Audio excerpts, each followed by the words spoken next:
All right, little vlog today. I got a care package from Australia. This is from our friends at Singularity Computers. I think I said what it was. Usually, whatever they send is pretty damn good. And I think I'm cutting my finger. Oops. The ViewSonic X24K LED projector is the world's first projector designed for Xbox consoles. Featuring screen sizes up to 120 inches, native refresh rates up to 240 Hz, built-in Harman Kardon speakers, and low latency gaming modes, the X24K gaming projector from ViewSonic delivers a truly customizable experience for both gaming and HDR cinema. To see our full-length video covering features and user experiences, follow the links in the description below. All right, so I think Daniel wrote me an email saying what was coming. I forgot. It's been a while. It takes a while for things to get here from Australia. So I think we have more than one thing in here.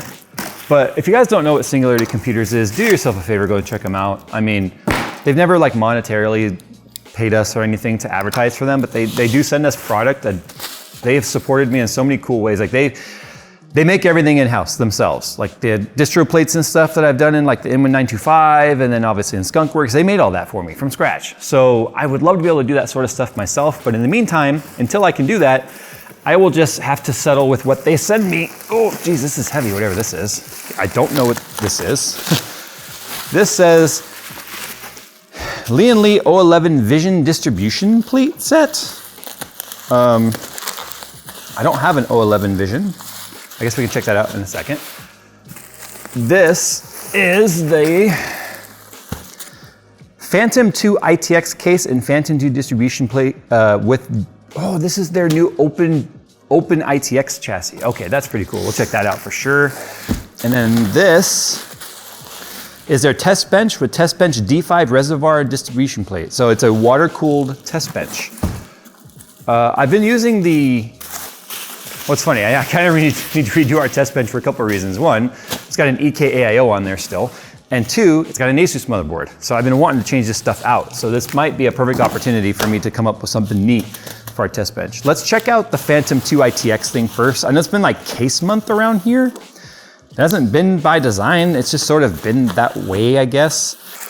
If you've ever wondered if things are gonna arrive safe from Singularity Computers, let this be your answer.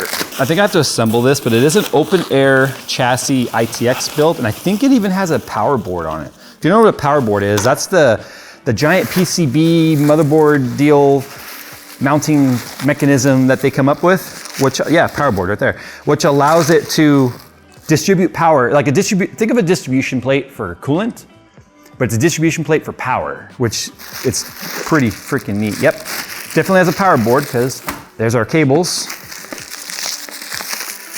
Here is our riser cable, PCIe Gen 4 riser cable. That's a distribution plate, obviously. And here's our power board. So I'm very interested in this guy right now. Power cable, ARGB lighting link cable, SATA stuff. These are all the accessories for it. So this is our power, so we have to relocate power, obviously, for some reason here. Figure that out.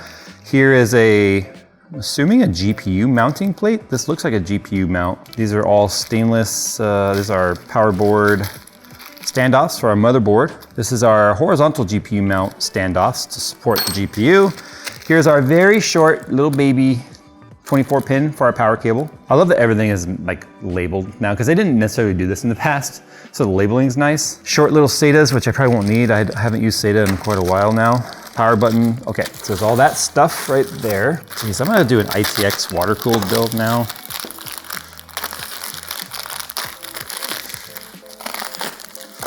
I've been trying to convince Phil to let me redo his ITX build with something better designed than us we tried to cram so much in that NRP 200 Max from Cooler Master. It's doing well, it's just, it's a chunk of stuff. There's no like air gap in it at all. And I think that we could do so much better, but he loves that case and doesn't want to get rid of it. So power to Phil, not feeling like he has gas or gear acquisition syndrome, which is where you feel like you have to change everything out all the time like I do. It's a disease. So there's our power board, our distro plate with our D5 right there. I'm assuming this is gonna be our D5 cover. Yes, it is. Pretty standard for Singularity stuff. It's exactly as it's always looked. This is for Seasonic.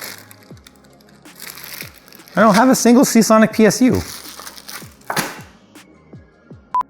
It's pretty neat. It's like, this is just a PCB material that they use to make the radiator mount on. There's no actual power or anything going through there. There's another bracket here, Singularity Computers, Phantom 2 reinforcement. Here's another reinforcement. And then this should be the actual functional power board right here. Yep. And this is the case, to be honest. So you can see the PSU mounts here. It's a full-size PSU, not an SFX. You can see we have slots right here for 2.5-inch SATA drive, which just slots in there and then screws down from the backside, I think, yeah. And then one that can go right there. And then this gets all of its power through here. So, oh, this is cool, check this out. This is actually a pump dial. We can take a fixed speed pump and turn it up and down right here. This is gonna be some sort of a voltage regulator, a manual voltage regulator. And then we got one up here, fan speed. Look at that fan speed controller built in. Okay, that's cool, that's freaking cool. So what happens here is we have a 24 pin that goes from the PSU into here, and our EPS it goes into there. And then it goes from here to the motherboard. And I'm not sure which side the motherboard goes on. We also have LEDs on the backside right here. So it looks like this might backlight through something. I think that goes with the distro plate. Oh yeah, you're right. So let's see, the distro plate. So they go like that. And then I'm thinking the motherboard goes on top of that, actually. I think the motherboard goes right here on top of all of this. That's pretty neat.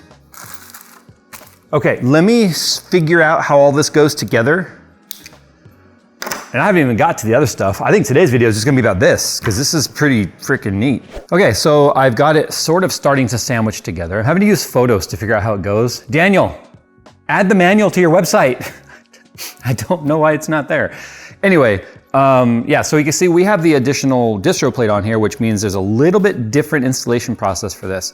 But it has to kind of go together in layers like a cake. So you can see we have to add these standoffs in between. They have to go in the right order.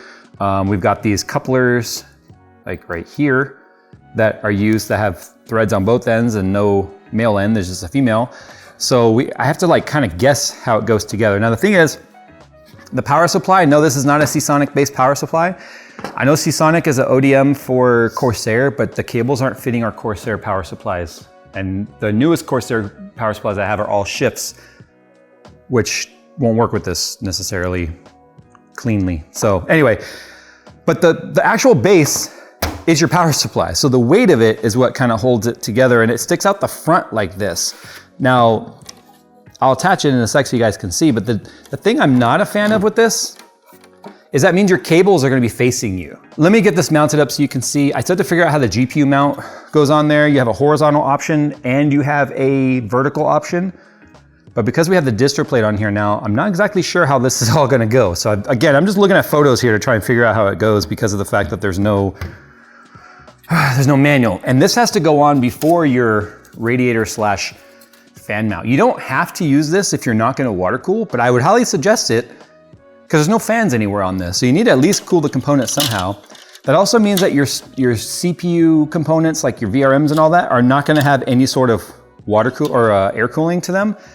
So I would be a little concerned with going too high power with this and then not having any sort of active airflow over the VRMs and stuff. So I think that's a trade-off to an open air chassis like this if you don't have air blowing across it in some way. So I'm learning that, again, order of operations here is very important. So I'm feeling like this is where a manual would certainly come in handy. I have to put the PSU on before any of the side supports or the radiator mount, because then you just can't get to the holes. It's kind of like you have to build the case and the PC like sort of at the same time. It makes sense you'd have to do this with the power supply though, because it is the only way that the case can stand up is it needs the power supply mounted. So this makes sense. And it's obviously very floppy until we get all the supports and stuff on. So if anyone's watching this, because you need to know how to build it, you get two threaded screws that go in the PSU, and then the two on the bottom are standoffs. That's because they will then provide support for that right there. So some will get these caps, so that anything that's threaded showing, anything that's got threads coming through are gonna get these coupler fittings, like this. So anything that's got just these standoff holes sitting there are gonna get screws, because if you look, only these very outer screws right here get threaded into the radiator plate or the fan plate. There's no point in putting fans back here. There's nothing to cool. It's just trying to figure out the right order of things without a manual is difficult. And I'm really harping on the manual thing. Daniel, I'm only harping because you already sell it. So unless you're including a paper manual or something with it, which I did not get, it's time to put up that PDF, please. And I hope I don't have to take any of this apart again to put on the GPU bracket. Something else that's really important to point out, if you're gonna be using a SATA drive that will slide down in there or slide up in there, these are your mounting holes. You have to mount the drives first before you put either your distro plate or your motherboard on there. Fortunately, the distro plate's easy to get off. It has these longer standoffs that just thread into the power board standoff, and I could take it off and get to it, but they need to be mounted first. Here's the downside to this design.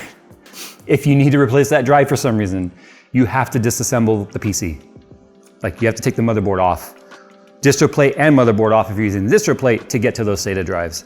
That's why NVMe in this instance would be a very smart choice. Now the bracket will hold a 240 or a 280. Now the 240, as you can see, will be offset one side. The 140 fan holes are right here. These are the 120 fan holes. So if you haven't guessed which is the theme of this type of build, you have to mount it first to the bracket before you put it on, because if you don't, then you're not going to be able to screw it on because it has a screw on from this side. Now, I have it facing right now. I haven't decided if I'm going to actually do a build in this yet. I don't have the right components yet. I don't have an ITX board. I don't have the right power supply to use their cables, which I think would be almost a prerequisite just to make it look nicer. But if you face the ports out, it's kind of unfortunate because the holes don't line up with allowing me to go high enough to where if they're like this, you've got to loop back, which I don't think is a huge deal, especially if you're using soft tubing. I personally would use soft tubing in this. I think rigid would look really nice, but there's not gonna be a lot of tubing in this. I also would probably only do the CPU on this because a 280 is a lot to ask to try and cool a 40 series card and a high-end i9 or something like that. If you're doing like 4070 and up, and like maybe a 700, like an i7 type of CPU, you could probably get away with doing, or even an AMD part. AMD is a lot more power efficient these days, but a 280 is a lot to ask for cooling two components. But what I was starting to say is these ports look like they just about line up perfectly with these ports. So if I were able to like have the rad facing it directly, I would just flip it on the bracket, and have some sort of a coupler fitting right there, almost like NV-Link type fittings we would use. That would have been really cool to just have it go right there and be basically at that point completely, and that would be easy to do with just a little connector pipe.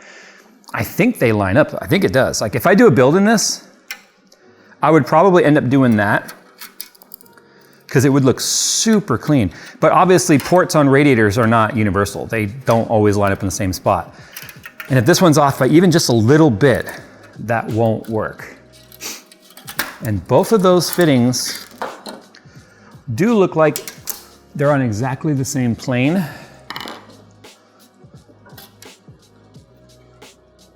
Gosh, it really looks like that would work. So that doesn't work because I only have here to mount to. And as soon as I mount it to there, that's gonna be way too high because I need it to be like there. So as you can see, dang, I wish that was just a solid rail all the way down. Right there. Dang, man, I can't mount it that way because the rail doesn't line up. So if these mounts came all the way down as a single rail, I know they're doing this for better airflow. This is already affecting airflow some because it has to be able to support 120. I feel like Daniel should have just omitted 120 support on this personally. I think I just would have gone 140s, that's it. Better airflow and a rail all the way down. Then I could have slid the radiator up and I could have had it facing there directly. can't do that with this one now, so it means I have to have a loop back, which again isn't gonna look terrible. It just won't look as clean as it potentially could have. So for all intents and purposes, this is the case. It's crazy. I mean, the GPU is gonna be like way out there if you do a big one, but PSU is pulling air down, unfortunately. It has to. It's gonna be exhausting it technically towards the rad, which means I think I would go pull fans on this. There's plenty of a gap. There's plenty of gap here between the radiator and the back. I mean, look down, there's a huge gap there, plenty of airflow. And I think rather than having the PSU air and the GPU or the radiator air colliding, I would just have it go one direction. So have it pull air in through those gaps and out that way. You could even space this out and do push-pull if you wanted on here to make sure you had plenty of airflow through that fan or that rad, but I think there's plenty personally. Okay, now I need to figure out how the brackets go, but that's, yeah. Daniel was like, let's just make the power board the case, and that's exactly what they did right here. Any potential water drips for your drain might go right into your PSU, so I would highly recommend if you're gonna be like, have a valve here for sure, maybe even a 90 away, so it points out this way. But I would highly recommend if you were gonna be doing like any draining or whatever here, put a lot of paper towels right above this. So because it's inevitable, a couple of drips are gonna happen anytime that it's like when you go pee. There's always a couple drips at the end. Same thing happens when you're draining this lizard. Okay, so now the vertical mount. I'm becoming very familiar with how this thing goes together because I have to take it apart again. That's okay. Every time I do this, I'm learning the ins and outs of this. This is probably a very annoying video, but I like to show the process. So I have to take off the supports because they're behind the supports. Like it would have been neat to have maybe a groove cut in those, just like you have for the SATA cables right here, or whatever that's for. That way I could have just attached them now rather than have to take this off, so. Okay, so I've got the bracket all put together here. This is where it mounts on the backside. This is why I had to take those end pieces off again. So those two and these two, there is some height adjustability. And I think that's because of the thickness of power supplies can vary. I made it as low as possible because I want the weight of the GPU to support on the PSU. The downside is now it's getting harder to get to our drain over here, and we can't make the bend, like I said, having it come up that way. But we could still have our valve right there, or have it come up and out this way, like a 90 and out or something. I don't know, you'd have to get creative. It's small form factor, this is what happens. Anyway, here's our riser cable. So this would mount down right on here. It's funny how we have two mounting points for it technically, but we can only get these two inner holes to line up with the grooves that we have with our riser right here. So this would mount down like that, and then this would go into your motherboard with the motherboard right there. So obviously we have infinite space available to the size of the graphics card that we would want to use. I'll put a graphics card on this in a second, but let me mount this down. Fortunately, it doesn't need to bolt from the underside or anything. It just goes right through the top. There we go. And that can't get any more solid because it's on the PSU. So got this old Z390 board, Strix or whatever. Don't consider this an ASUS endorsement. It's just literally the only ITX board I have right now that's not in something. But the bracket keeps me from getting a screwdriver down to it, the screw for this corner. So I'm literally having to take the bit off and like put it down there like finger tight, which I don't think will hold over time with vibrations of fans and stuff going. So there, kind of got it. Like a little hole right there would have been nice to boot, but these are little things that I think don't get discovered until later. There's so many things, like considering the fact that I'm trying to design a case right now, there's so many little things that you just don't think about. Okay, so there's that. This plugs into there. Okay, there we go. Now we can set that up right. Now we have to make sure we leave room for our pump right there, so I might as well put the cap on there because I can't just go shoving that back. There's a pump there that has to be thought of. Only if you're going distro plate, by the way. If you're not doing distro plate, then by all means, shove it down in there. Oh, don't tell me. I have to take this off. Dang it! I feel like by the time I'm done with this, I will have built it like 7 times. It's different and unique. That's for sure. So that's essentially where the pump's gonna go, which means now we have to like, damn, that has to like shove under there. Like I have to push that down under the edge of the pump right there. And keep in mind any pump wire that's gonna come off of there. So that's gonna end up having to come like straight up or something to clear the graphics card. It's almost like this needs to be longer to get it farther away from the pump, honestly. But I think they did the depth to try and keep it so like 2.5 slot cards won't hang out too far past the PSU. I'm assuming anyway. That's about the only reason I could think that is. It's kind of funny though, for an open chassis, there's actually a lot of size constraints here. This is your pump out right here. So it has to come out here. Like you're gonna need a 90 fitting right there, no matter what. It's gotta come out this side. Okay, you know what's interesting? Is it gives us 2 holes here, but we can only get to 1, and then even then it's like leaning back. That's weird. It is mounting to the original plate. So even though the motherboard's been spaced out, you can see we still have enough room here. But if the distro plate wasn't there, we would have had more room for this curl right here. Anyway, I thought maybe the pass-through fan would help cool the motherboard, but that's not gonna work because it's gonna blow right by it. So unless you make like a scoop that's gonna push air back that way, that's essentially the size of the build right there, minus the tubing. And then obviously you're gonna have the cables like doing that. So you can see, this is what I meant when I say that the cables, and these won't plug into here, but this is where the nice cable links come in handy because they're set to be kind of just right. If I use the out of the box cables for this, they're gonna be a lot longer than we need it to be. But that was some work actually, because I had to do it with my own brain. And I don't trust my brain most of the time. You know what it looks like to me? It looks like the Tower of Terror at Disneyland, I guess at this point it would be the Guardians of the Galaxy Cosmic Rewind or whatever it's called, but no, that's Disney World. Whatever the one in California is. Well, I got 2 other things from Singularity, but I've had enough braining today putting this together, and I know that there's probably no instructions with that. And that's a test bed. So there you go. Daniel, A for creativity, F for manual uploading, B+ for overall design, because there's still some things on this that I think are some drawbacks that could be addressed. Like I think a DDC pump would be nice because it's not as fat, it's not as long as a D5. So a DDC, he probably makes a DDC version. I know actually, let me rewind. I know exactly what Daniel's gonna do. He's gonna send me another one, and I have one, and I don't know where it's at. But you can see right down in there where the D5 plate mounts to the distro.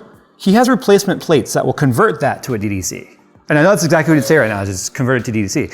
I don't know if they sell a DDC version, you should. I think the depth of a DDC would be way better than the depth of a D5 because we only have 1 radiator we're dealing with and a couple of components, at the most, a GPU and a CPU. And I don't think we need the flow of a D5. I think the size of a DDC would be better, 12-volt DDC. It would be nice to have, like I said, ditch 120 support on the back. It would look dumb offset in my opinion anyway. 140 support only, make the rails go all the way down. I gotta flip that around, slit it up, and done a terminal connector right here. Just 2 pieces of hard pipe, just put it in there. And then it would have been super easy to have this backside be super clean, honestly. Beyond that, there's not a whole lot else to say. It's definitely different, and I love that this exists because of the fact that we are so sick of fish tanks and Lee copies. But there you go. I'll put the link to it down in the description below. It's not cheap. I wanna say it's like, without the distro plate, I wanna say it's like near 300 bucks or something like that. And I know people are going, oh my God, that's expensive. Keep in mind, this is designed and comes from Australia, the land of expensive. And if the animals aren't trying to kill you, the economy is.